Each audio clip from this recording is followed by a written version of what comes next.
بسم اللہ الرحمن الرحیم۔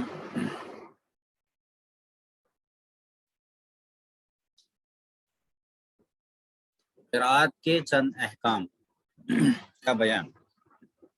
سوال: اگر فجر اور مغرب اور عشاء کی نماز اکیلے پڑھے تو جہر کرنا یعنی آواز سے پڑھنا واجب ہے یا نہیں؟ اکیلے پڑھ رہا ہے تو زور سے پڑھنا ہے، واجب ہے یا نہیں؟ واجب تو نہیں مگر آواز سے پڑھنا افضل ہے۔ واجب تو نہیں مگر آواز سے پڑھنا افضل ہے۔ سوال: اگر یہ نمازیں قضا پڑھے تو کیا حکم ہے؟ فجر، مغرب، عشاء۔ قضا میں امام کو جہر سے ہی پڑھنا چاہیے۔ اگر قضا جو ہے پڑھ رہے ہیں، جماعت کے ساتھ میں پڑھ رہے ہیں اور منفرد کو اختیار ہے، چاہے آواز سے پڑھے چاہے آہستہ۔ فرض نمازوں میں کتنی قرأت مسنون ہے؟ جواب: حالت سفر میں تو اختیار ہے کہ سورہ فاتحہ کے بعد جو سورت چاہے پڑھ لے، البتہ اقامت یعنی گھر رہنے کی حالت میں قرأت کی خاص مقدار مسنون۔ قرأت مسنونہ کیا ہے؟ نماز فجر اور نماز ظہر میں طوال مفصل، اس کو بولتے ہیں طوال مفصل پڑھنا، اور نماز عصر اور نماز عشاء میں اوساط مفصل پڑھنا، اور نماز مغرب میں قصار مفصل پڑھنا افضل مسنون ہے۔ تو طوال مفصل، اوساط مفصل اور قصار مفصل کسے کہتے ہیں؟ جواب: قرآن مجید کی 26ویں پارے کی سورہ حجرات سے سورہ بروج تک کی سورتوں کو طوال مفصل کہتے ہیں۔ طوال مفصل کہتے ہیں سورہ حجرات سے سورہ بروج تک۔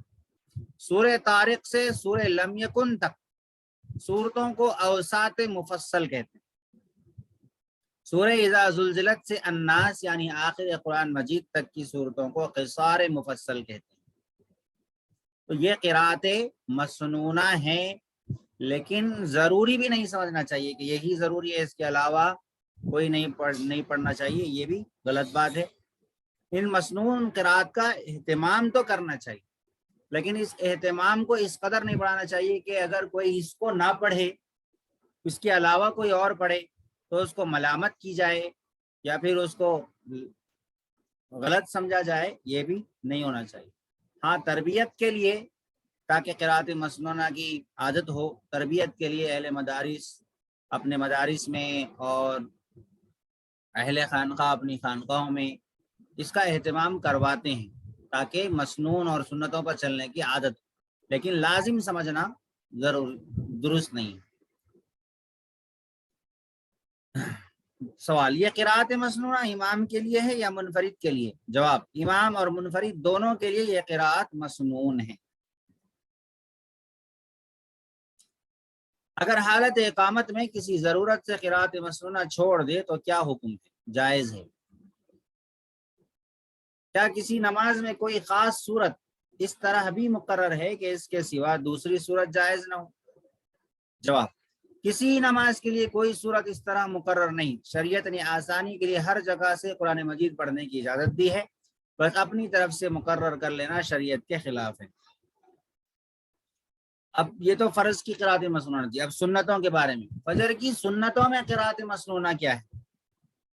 اکثر حضور رسول کریم صلی اللہ علیہ وسلم فجر کی سنتوں کی پہلی رکعت میں قل یا ایھا الکافرون اور دوسری رکعت میں قل ھو اللہ احد پڑھتے تھے۔ نماز وتر کی مسنون قرأت کیا ہے؟ جواب: پہلی رکعت میں سبح اسم ربک الاعلی اور دوسری رکعت میں قل یا ایھا الکافرون، تیسری رکعت میں قل ھو اللہ احد پڑھنا حضور صلی اللہ علیہ وسلم سے ثابت ہے۔ اسی طرح جمعہ میں بھی پہلی رکعت میں سورہ غاشیہ، دوسرے میں سبح اسم ربک الاعلی، یہ بھی مسنون ہے۔ فجر کی نماز میں، جمعہ کی فجر کی نماز میں سورہ سجدہ پڑھنا یہ بھی مسنون ہے۔ جماعت اور امامت کا بیان۔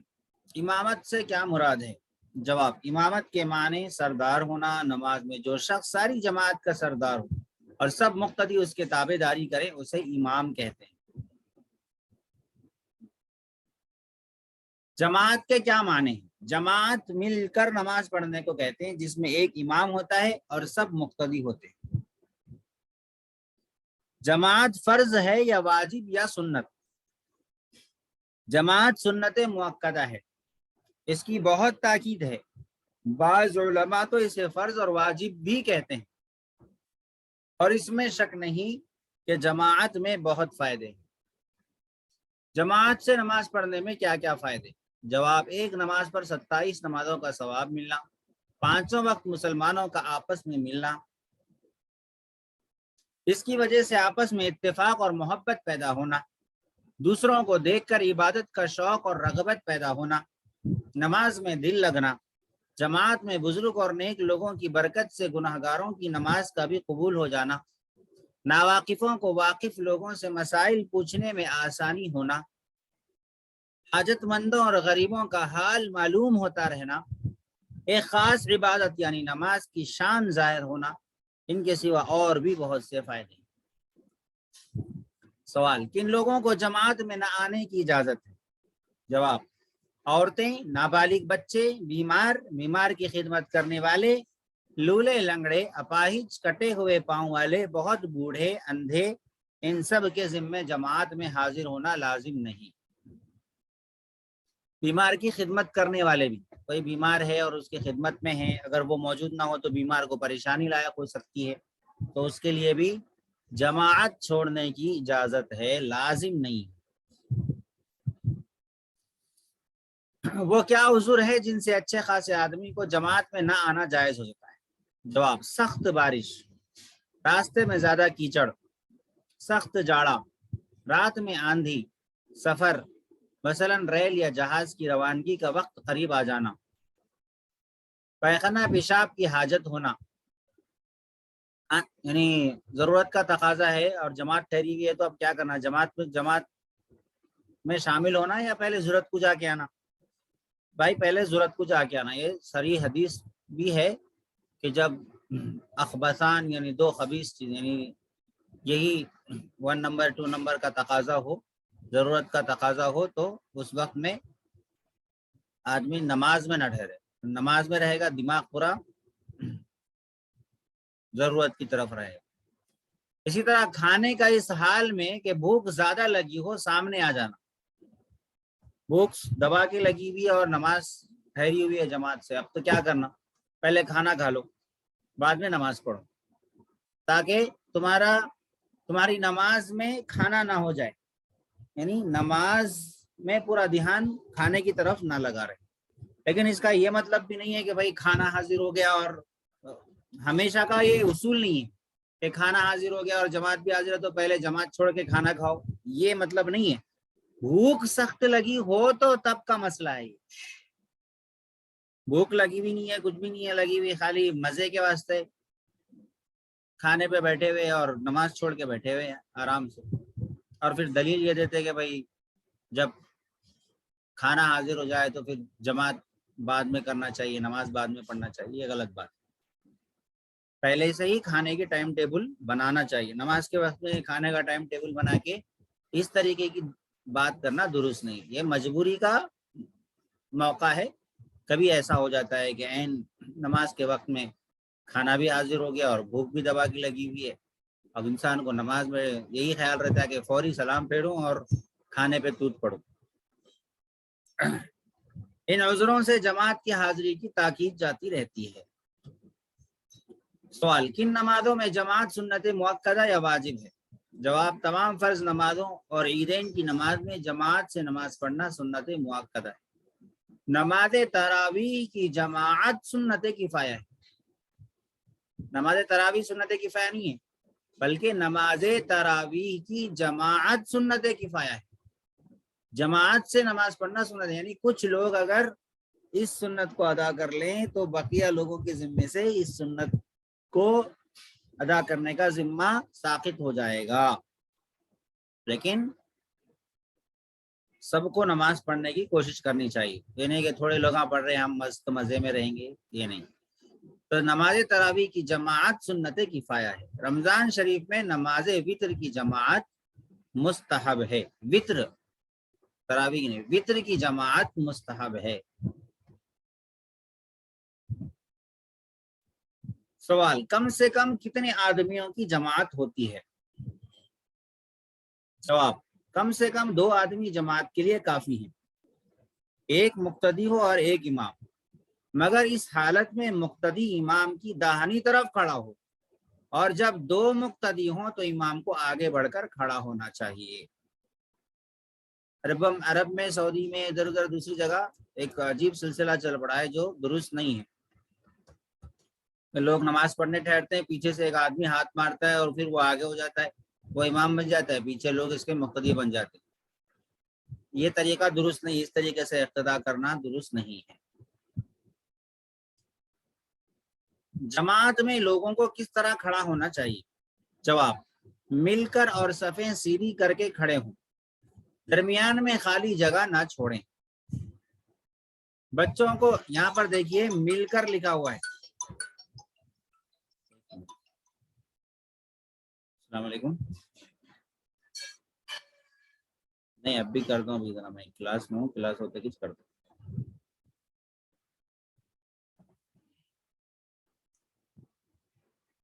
جواب، مل کر اور صفیں سیدھی کر کے کھڑے ہوں۔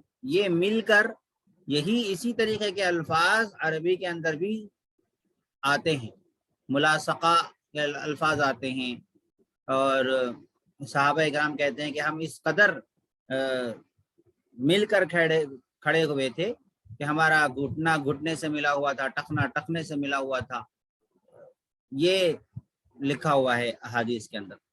تو مل کر کھڑے ہونے میں اور چپک کر کھڑے ہونے میں، دونوں میں بہت بڑا فرق ہے۔ تو چپک کر کھڑے ہونا یہ غیر مقلدین کا ترجمہ ہے، اور ہم کہتے ہیں یہاں پر کہ مل کر کھڑے ہونا۔ ظاہر بات ہے کہ حدیث میں جو آیا ہے کہ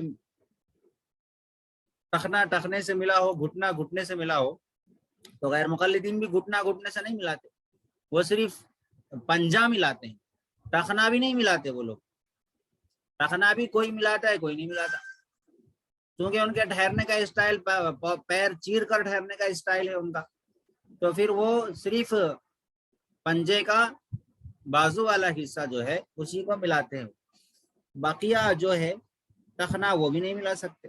اچھا، اس طریقے سے ٹھہرنے کی وجہ سے مزید اوپر سے درمیان میں جگہ چھوٹ جاتی ہے۔ تو سیدھا ٹھہرنا چاہیے، مل کر ٹھہرنا چاہیے، کندھوں سے کندھا لگا کر ٹھہرنا چاہیے، کندھوں سے کندھا برابر کر کے ٹھہرنا چاہیے۔ ایک دوسرے کو چپک کر اس طریقے سے ٹھہرنا کہ یہی تکلیف کا باعث بن جائے، یہ درست نہیں ہے، حدیث کے مفہوم کے اور اسلاف کی تشریحات کے مطابق نہیں ہے۔ درمیان میں خالی جگہ نہ چھوڑیں، بچوں کو پیچھے کھڑا کریں، بڑے آدمیوں کی صفوں میں بچوں کو کھڑا ہونا مکروہ ہے۔ عورتوں کی صف بچوں کے بعد ہونی چاہیے، تراویح وغیرہ میں آ رہی ہیں یا پھر کہیں بھی ایسا ہو رہا ہے تو عورتوں کی صف بچوں کے بعد ہونی چاہیے۔ اب جیسے مسجد حرام، مسجد نبوی میں تو وہاں پر مجبوری ہے، وہاں پر آتے ہی ہیں خواتین کو مسجد میں آنا منع نہیں ہے، یاد رکھیں یہ بات، دونوں مسئلوں میں بڑا فرق ہے۔ ایک مسئلہ ہمارا خارجی دشمن کی طرف سے اٹھایا ہوا ہے، اور ایک مسئلہ ہمارے داخلی گمراہ فرقے کی طرف سے اٹھایا ہوا ہے۔ خارجی ہمارا جو دشمن ہے، یعنی جو حکومت ہے یا پھر دوسرے طبقات ہیں، وہ لوگ یہ کہتے ہیں کہ بھائی اسلام کیسا مذہب ہے، دیکھو مسجد میں آنے سے منع کرتا ہے۔ تو ہم مسجد میں آنے سے منع نہیں کرتے، جیسا پنڈتوں کے پاس میں مندر میں آنے سے بعض خواتین کو منع کیا جاتا ہے، مندروں میں آنے سے، بعض مندروں میں خواتین کو آنے سے منع کیا جاتا ہے کہ بھئی عورت ناپاک چیز ہے، وہ اس مندر میں نہیں آ سکتی، عورتوں کے الگ مندر بنے ہوتے ہیں۔ تو ہمارے پاس ایسا نہیں ہے کہ کسی بھی مسجد میں خاتون آ سکتی ہے، جبکہ وہ پاکی کی حالت میں ہو تو کسی بھی مسجد میں آ سکتی ہے، لیکن عام طور پر ہر نماز کے لیے مسجد میں حاضر ہو کے جماعت سے پڑھنا ان کے لیے افضل نہیں ہے۔ ان کے لیے افضل جو حضور صلی اللہ علیہ وسلم نے جگہ بتائی وہ گھر ہے، ٹھیک ہے۔ عام طور پر جب غیر مقلدین سے گفتگو ہوتی ہے تو وہ یہی روایت پیش کرتے ہیں کہ لا تمنعوا اماء اللہ من مساجد اللہ، کہ اللہ کی بندیوں کو اللہ کے مساجد سے نہ روکو۔ ہم کہتے ہیں کہ ہم روک کہاں رہے ہیں، ہم روک ہی نہیں رہے، ہم یہ کہہ رہے ہیں کہ بھائی تمہارے لیے گھر میں پڑھنا افضل ہے، گھر میں پڑھو، اور آپ کہہ رہے ہو کہ نہیں مسجد میں آ کے پڑھو۔ ہم کہہ رہے گھر میں پڑھو کیونکہ حضور نے گھر میں پڑھنے کا حکم دیا. جب حضور نے گھر میں پڑھنے کا حکم دیا اور پھر حضرت عائشہ رضی اللہ عنہا سے روایت ہے کہ اگر حضور صلی اللہ علیہ وسلم میرے زمانے کی عورتوں کو دیکھ لیتے, یعنی حضور کے بعد کے زمانے کی, حضرت عائشہ کے زمانے کی بات کر رہی ہیں حضرت عائشہ رضی اللہ عنہا, اگر میرے زمانے کی عورتوں کو دیکھ لیتے تو حضور صلی اللہ علیہ وسلم عورتوں کو نماز مسجد میں آنے سے منع کر دیتے, یعنی عورتیں زیب و زینت اختیار کر کے آ رہی تھی.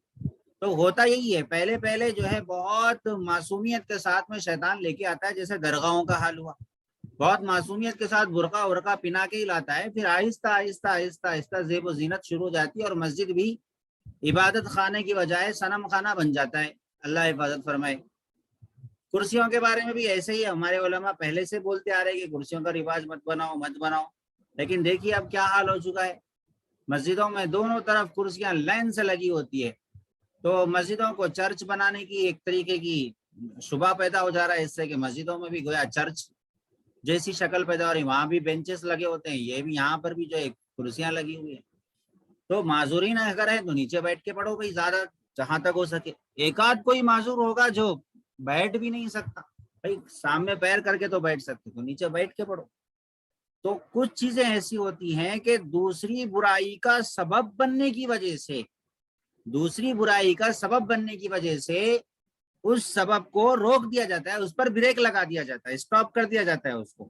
اصل وہ چیز منع نہیں ہوتی. عورتوں کا مسجد آنا اصلاً منع نہیں ہے, نہ ہم اصلاً منع کرتے ہیں, لیکن یہ دوسری برائیوں کا سبب بن رہا ہے, اس وجہ سے منع کیا جاتا ہے.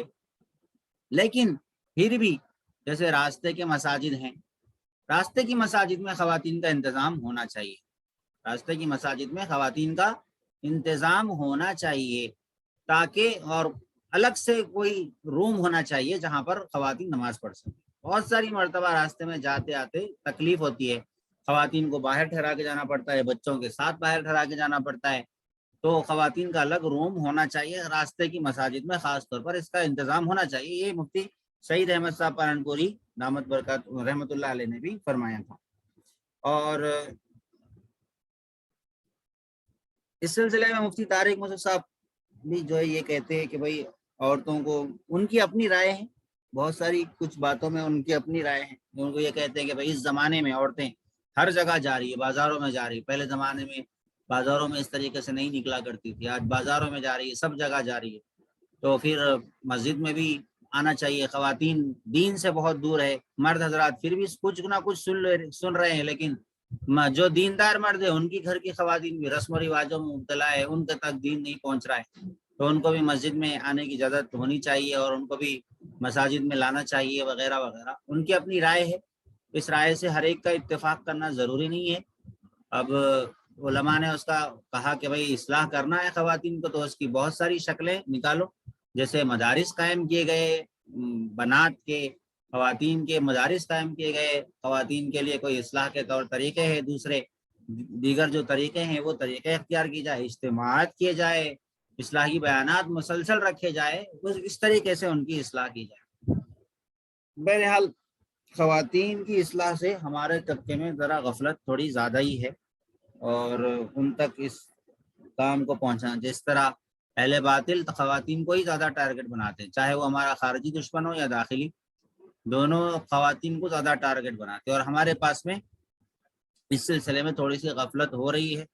اللہ اس غفلت کو معاف کرے اور کوشش کرنے کی توفیق عطا فرمائے. اپنے اپنے گھروں میں خواتین کا اجتماعات رکھنا چاہیے, کسی عالم کو بلائیں, دیوان خانے میں بٹھائیں اور خواتین کو جوڑیں, گشت رکھیں, چاہے وہ مسجد سے طے ہو کر رکھیں خواتین کا اجتماع, یا بغیر مسجد سے طے ہو کے ہفتے میں یا مہینے میں کوئی ایک دن ہمارے گھر پہ خواتین کا اجتماع ہونا چاہیے. اس طریقے سے معمول بنانا چاہیے تاکہ خواتین کی اصلاح ہو.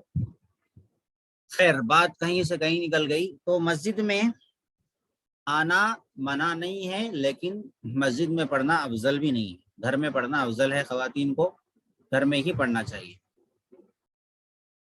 حضور صلی اللہ علیہ وسلم نے حضرت ایک صحابیہ ہے ام حمید, ان کو کہا کہ اللہ کے رسول صلی اللہ علیہ وسلم میں مسجد میں آ کر نماز پڑھنا چاہتی ہوں. تو حضور نے فرمایا کہ تمہارے لیے تمہارے گھر میں نماز پڑھنا افضل ہے. تو حضور نے صاف طور پر منع تو نہیں کیا کہ تمہارے لیے یہاں آ کے پڑھنا جائز نہیں ہے، یہ نہیں، لیکن یہ کہا کہ بھائی تم یہاں مسجد میں آ کے پڑھنے کی بجائے گھر میں پڑھنا افضل ہے۔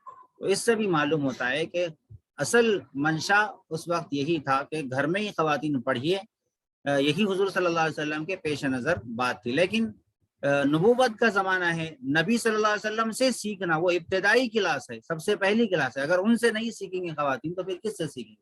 تو اسی لیے وہاں پر مصلحتاً منع نہیں کیا گیا تھا، بعد میں پھر آہستہ آہستہ انتظاماً اس کو منع کیا گیا اور گھر میں ہی پڑھنے کا حکم دیا گیا۔ تو بہرحال یہ انشاءاللہ باقی کا کل پڑھیں گے۔